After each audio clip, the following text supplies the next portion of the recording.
When I went to the hospital after hearing that Rosie, my eldest son's wife, had given birth, I was met with a shocking insult. Rosie sneered at me, saying, "Since you're just a dirty farmer holding my daughter, it'll cost you $1,000 each time." Her words were a cruel jab at my occupation, implying that I was unworthy and unclean. My anger erupted. I had endured previous instances of disrespect, always striving to maintain a civil relationship because she was my son's wife, despite our differences. But this was the breaking point. Rosie's disdain for my profession, her blatant disrespect, and her mocking attitude have filled me with a profound sense of disgust. I resolved in my heart to sever all ties with her. Determined to make a statement, my husband and Anne left the hospital, choosing not to present the baby gift we had brought. I'm Risa, 63 years old. Since marrying my husband, a farmer, we've worked together in agriculture. We tied the knot in our mid-20s and were blessed with 2 wonderful sons. Farming is no easy task. It demands early mornings and relentless work with few days off. Despite the challenges, with support from family and neighbors, we managed to raise our boys well. Now grown, our sons have taken different paths.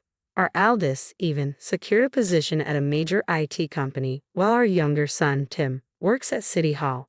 With the children grown, my life settled into a rhythm of work and leisurely moments like enjoying tea with neighbors. Tim married Sharon, a local classmate, a few years after starting his job, and they built a house nearby, visiting us often. Even, on the other hand, seemed entirely absorbed in his career and never spoke of marriage. As he approached 30, I grew increasingly concerned about his single status, but he appeared so content with his work that I hesitated to press him. Everything changed when Even turned 35. He brought a woman home and introduced her, saying, "This is Rosie. We're dating and planning to get married." I was taken aback but inwardly thrilled when Even introduced Rosie. She seemed a bit shy but charming and sweet.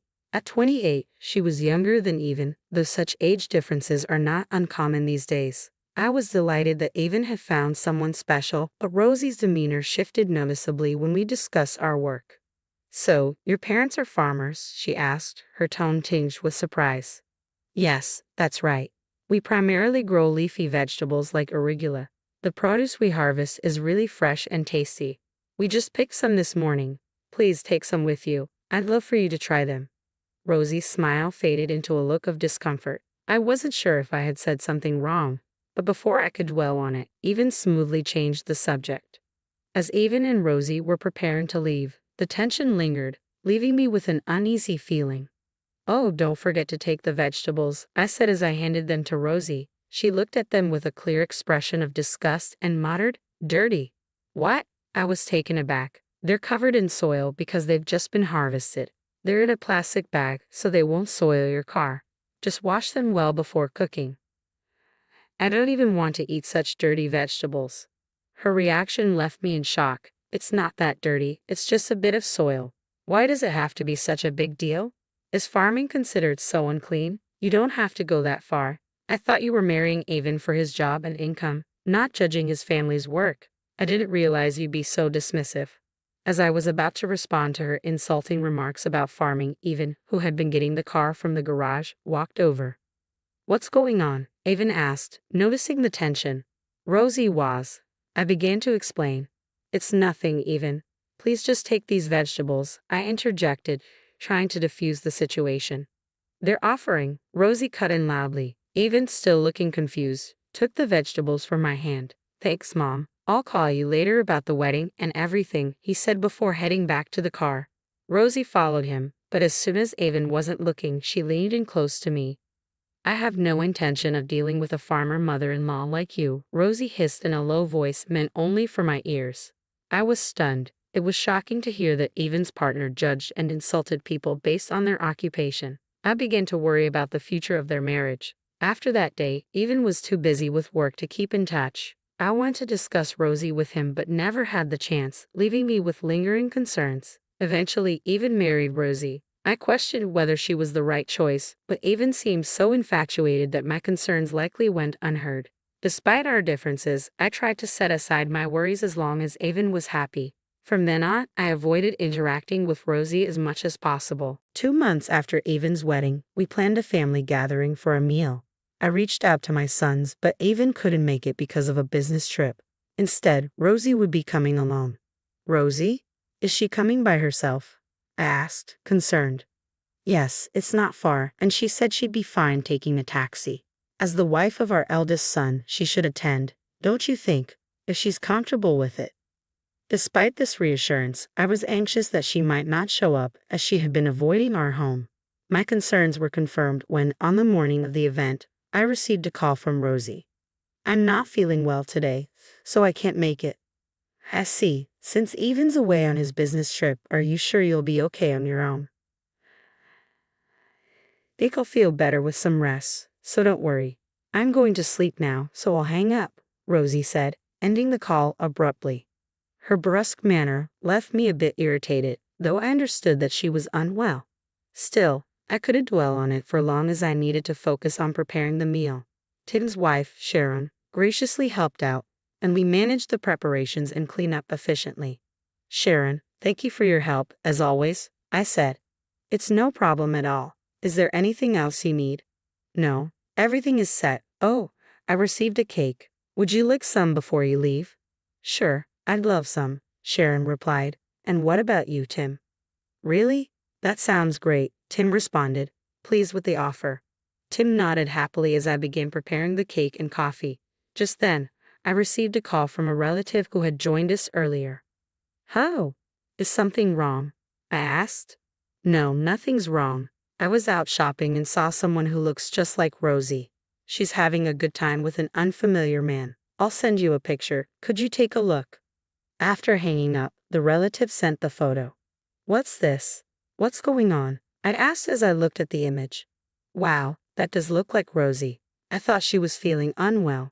That's what I heard, the relative replied. The photo clearly showed Rosie walking arm in arm with an unfamiliar man and looking anything but unwell. The possibility of cheating crossed my mind, but with just this evidence, we couldn't be certain. I was too stunned to speak. The lie about her illness was troubling enough, but the thought of her possibly cheating on Evan was overwhelming. Confronting her about it might lead to evasive explanations, and I was at a loss for how to tell Evan, who was eagerly looking forward to their wedding, that he might be deceived.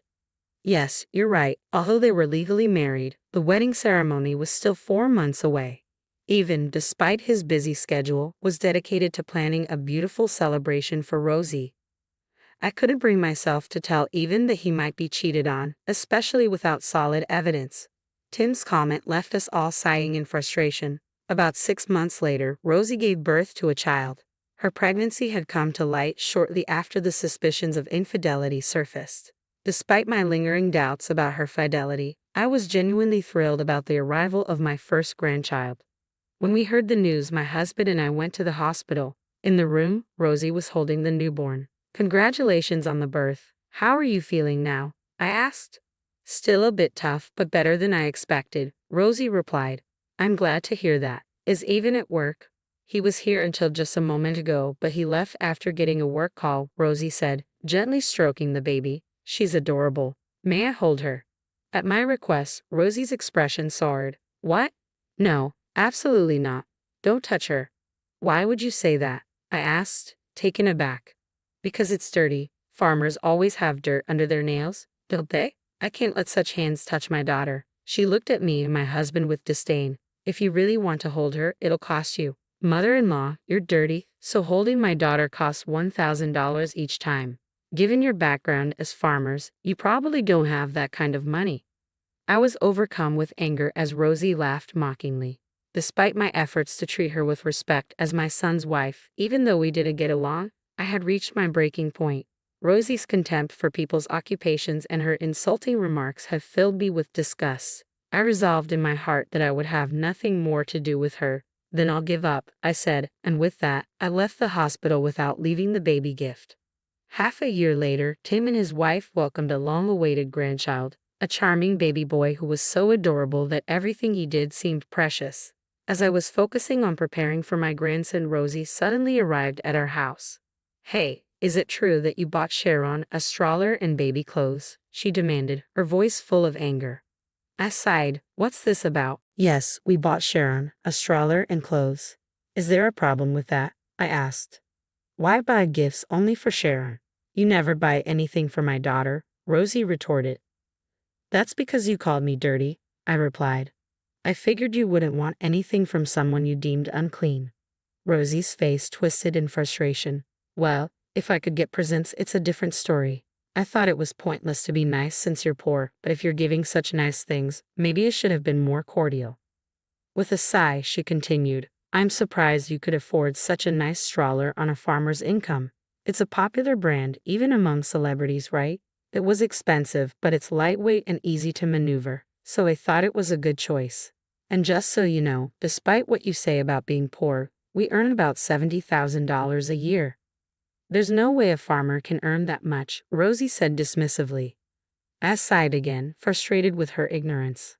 Our farm is large and efficient, with machinery that helps us harvest a substantial amount of vegetables.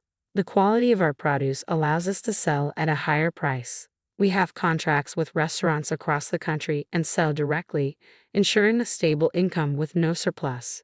You clearly don't understand farming, yet you make such unfounded claims. I have no intention of continuing any association with you, so please leave. But it's unfair that you only bought gifts for Sharon. You didn't even give me a baby present, Rosie protested. I'm sorry, but I won't give a gift to someone who calls me dirty. We always give gifts to Sharon as a token of our appreciation for her help. She actively participates in family gatherings, assists with household chores, and even helps me with technology, which I'm not great with. It's our way of showing gratitude for her constant support. There's no reason to give gifts to someone like Rosie, who does nothing but make rude comments. Still dissatisfied, Rosie continued to complain loudly outside our house. As her ruckus started to attract unwanted attention from the neighbors, Even emerged from the house. What's going on here? He asked, clearly annoyed. What? Why is Even here? I thought you were at work, Rosie said, surprised. I took the day off. I needed to ask something, Even replied. Rosie gaped at his unexpected arrival. Evan then turned to her and asked, Why are you insulting my mother and demanding gifts? How can you say such things? It's not like that, Rosie stammered. Caught off guard in front of Even, whom she had always tried to impress, Rosie began to panic. I just told her to stop because she tried to touch the baby with dirty hands. Then she got angry and started being mean to me. That's terrible, don't you think? You don't need to lie anymore. I can't trust you now, Rosie, Even said firmly. Why do you trust Mom over me? Rosie demanded. Because, Rosie, you've lied multiple times. You said you were too sick to attend the family gathering, but you were out having fun, weren't you? And then you told me you attended the gathering. Rosie shot me a furious glare in response to Even's accusations. Unfortunately, it wasn't me who revealed this to him. A relative who saw Rosie out shopping had informed Even. The same relative who sent me the photo had only mentioned that Rosie was out and about without revealing the details about the man. Evan's trust in Rosie diminished upon learning that she had lied. I've heard everything from Mom, Even continued. You've shown a lot of disrespect just because we're farmers. That's because farming is a job for people at the bottom of the social ladder, Rosie retorted. I never thought anyone decent would be involved in it. You insulted Mom and Dad based on your own prejudices without even knowing them. I'm truly disappointed in you, Rosie. I don't want to see you anymore, so please leave, Even said coldly. Rosie's face went pale at his words. Leave? You mean from the apartment? Yes, I can't live with you any longer. Please pack your things and go. The divorce papers will be sent through a lawyer. I'm sorry for what I said to your mother, but a divorce just for that seems excessive, Rosie protested. She clung to Even, tears welling in her eyes. It's not just about that, is it? Even's voice was colder and firmer than I had ever heard. You recognize the man in this photo, don't you? He held up the photo, showing Rosie with an unfamiliar man, the same person from the photo that had been sent by a relative on the day of the family gathering. Why do you have this? Rosie asked, her voice trembling. Actually, I received messages from various people saying they saw you being close with an unknown man, relatives and neighbors, Even explained. Why would they talk about me? Rosie asked, bewildered. People in the countryside love to gossip. Everyone was concerned that Even might be cheated on and quickly informed me. In small communities, news travels fast, and seeing Rosie with an unfamiliar man raised suspicions. I was advised to look into it. Rosie, I hired a detective, and they found a strong indication of infidelity. Rosie, realizing she couldn't escape the situation, leered at me with intense anger. This is why I hate the countryside. Cheating. And what about it? Evan asked. It's Evan's fault for neglecting me. I was lonely, Rosie snapped. If you were lonely, you should have told me directly, Evan responded. I thought it would be a bother, but I promise I won't cheat again. Please forgive me, Rosie pleaded, tears streaming down her face. Despite her distress, Evan's expression remained stern. You said you were lonely because I was always working, but this report shows you were involved with someone even before our marriage. What's that about? Are you still lying to deceive me? Evan asked. That's a lie. It's a false report, Rosie insisted. The report indicates you've been in a relationship with someone since college. You've broken up and gotten back together several times. We even know his name, so maybe it's time to stop lying, Evan said. Rosie's face went pale, and she began to tremble. From the photos, it looks like you've been buying quite expensive items. I didn't realize you were using my money for this. It was just impulse buying due to stress. Even so, you've spent a lot of money on brand name products, money I worked hard to earn. And on top of that, you've been unfaithful. I can't trust you anymore, Evan said firmly. Please, anything but divorce, Rosie begged, tears streaming down her face. Our daughter is still so young. I can't survive on my own if we divorce. Rosie clung to Evan, sobbing. I thought if she was going to act this way, she should have never cheated in the first place. It was too late for regrets now. I'm sorry, but my decision is final, Evan said. I'll be filing for divorce and seeking compensation for your infidelity. But our daughter is still so young, and I can't work. How will I manage to pay any compensation? Rosie pleaded. That's not my concern, Evan replied coldly. You betrayed me, so it's only fair that you face the consequences. I'll consult with a lawyer and let you know the amount later. Rosie seemed to realize that Evan was resolute. She stood up, her demeanor shifting to one of anger. You've been saying whatever you want. Don't you have a heart? If you're talking about compensation and divorce, then you need to pay child support. Can you come up with $100,000 right now for her upbringing until she turns 20? If you can't, I won't agree to the divorce.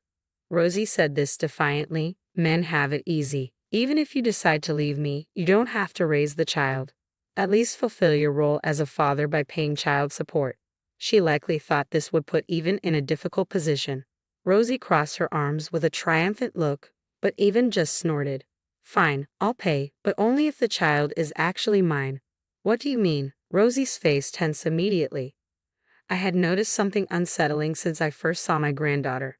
As she grew, it became more apparent. She didn't resemble either Evan or Rosie. Today, after seeing the child again, I noticed her lighter pigmentation and droopy, large eyes. They seemed to resemble the man Rosie was seen with, not Evan. Seeing the face of the man Rosie cheated with, I became certain that the child looks like him. If Rosie has been involved with him since before our marriage, it's possible the child could be his. That's not true. She is your child, Evan, Rosie insisted. Then let's do a test to clarify things, Evan replied. Wait, there's no need for that, Rosie said, her desperation evident. Despite her pleas, no one was convinced. We need to settle this, Evan said firmly. If the test confirms she's my child, I'll pay $100,000 in child support as part of the divorce. If she isn't, I won't pay a dime. That's outrageous. You can't test a newborn baby, Rosie protested. It's possible. I know someone who has conducted such tests, Evan said, showing he was serious. Rosie's face turned pale, and she held her head in her hands. Regardless of the results, I'm proceeding with the divorce. Please leave the house today, Evan said. Wait, please, just listen one more time, Rosie pleaded, grabbing my hand. Mother-in-law, you love your granddaughter, don't you? I'll let you hold her as much as you want. Just forgive me. Rosie clung to me, but I had no intention of forgiving her after all the disrespect she had shown. It doesn't matter anymore. I don't need to hold her. Please stay out of our lives. How can you say that? Rosie cried out, but Evan ignored her pleas and closed the front door. For a while, the sound of Rosie pounding on the door and shouting filled the air. But she eventually left when neighbors began to gather. With Rosie successfully removed from our lives, I was relieved to cut ties with her as well. Later, a DNA test confirmed that the child was not Evan's. As a result, Rosie was not entitled to child support and instead faced the financial burden of paying compensation. Having been ousted from the house, Rosie turned to the man she had cheated with for help. However, he abandoned her, unwilling to care for the child. With no other options, Rosie returned to her parents' home in Philadelphia, a remote area even more isolated than where we lived. The news of her return spread quickly in the rural community, including details of her infidelity and abandonment. She now seems to be living a quiet, uncomfortable life. After the divorce, Evan threw himself into his work and earned a promotion. With no personal expenses, he generously took my husband and me on a trip, citing his newfound financial freedom. Given Evan's family-oriented nature, I believe you will make a wonderful husband and father in the future. I genuinely hope for beautiful new beginnings for Evan in his life ahead.